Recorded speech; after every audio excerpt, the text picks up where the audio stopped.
दोस्तों आज की इस वीडियो में हम आपको बताएंगे कि अर्तगल गाजी की मौत कब और कैसे हुई, उनका मकबरा किसने तामीर करवाया और साथ ही आपको इस बात से भी आगाह करेंगे कि अर्तगल की वफात हलीमा सुल्तान से पहले हुई या बाद में। चलें दोस्तों वीडियो में मुकम्मल तफसीलात जानते हैं, लेकिन आपसे छोटी सी रिक्वेस्ट है कि हमारे चैनल को सब्सक्राइब करके घंटी के आइकन को जरूर दबा दें। ड्रामा अर्तगल गाजी न कि पूरी दुनिया में सिर्फ मशहूर हुआ है बल्कि मुसलमान माजी की शानदार अक्कासी करता है। अर्तगल गाजी न सिर्फ एक ड्रामा है बल्कि मुसलमानों की होने वाली हर पेशन गोई को हक बाहू पूरी करता है।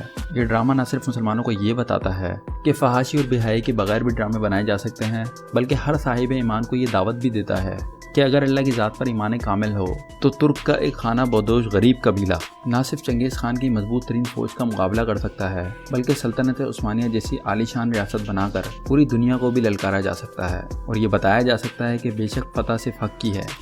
अर्तगल गाजी मौजूदा तुर्की के सूबे बरूसों में पैदा हुआ। वो बचपन से ही निडर, बहादुर और बेबाक था। उसे घुड़सवारी, तीरंदाजी और तलवारबाजी का बचपन से शौक था।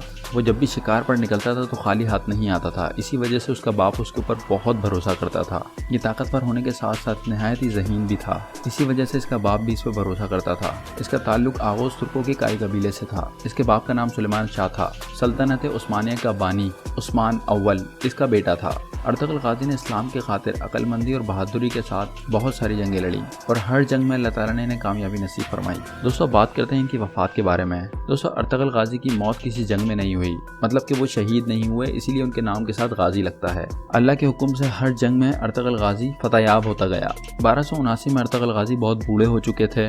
इन्होंने बुढ़ापे और बीमारी की वजह से अपनी वफात से 2 साल कबल अपने कबायली इंतजामिया के तहत अपने बेटों में से उस्मान को खुसूसी फराइज और इख्तियारात दिए थे और इन्होंने काई कबीले की इंतजामिया को अपने बेटे उस्मान भाई के ऊपर छोड़ दिया। उस्मान के सरदार बनने के 2 साल बाद ही अर्तगल की एक तिबई मौत हुई थी। इनकी मौत किसी बीमारी की वजह से हुई थी। अब इस बात की सही कंफर्मेशन नहीं है कि किस बीमारी के साथ इनकी मौत हुई।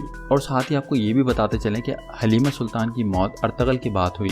बताया जाता है कि हलीमा सुल्तान की वफात अर्तगल गाजी की वफात के 1 साल बाद हुई थी। अर्तगल गाजी ने 1281 में तकरीबन 93 साल की उम्र में तुर्की के शहर सोगोद में वफात पाई, लेकिन बाज़ किताबों में 1280 में भी इनकी वफात का जिक्र किया गया है और इनका मकबरा भी तुर्की के शहर सोगोद में मौजूद है। एक ही मकबरे में अर्तगल गाजी और हलीमा सुल्तान छाना बछाना है। 2020 में लाखों लोग इस मकबरे को विजिट कर चुके हैं। मकबरे की दीवारें पत्थरों और ईंटों से बनी हुई हैं।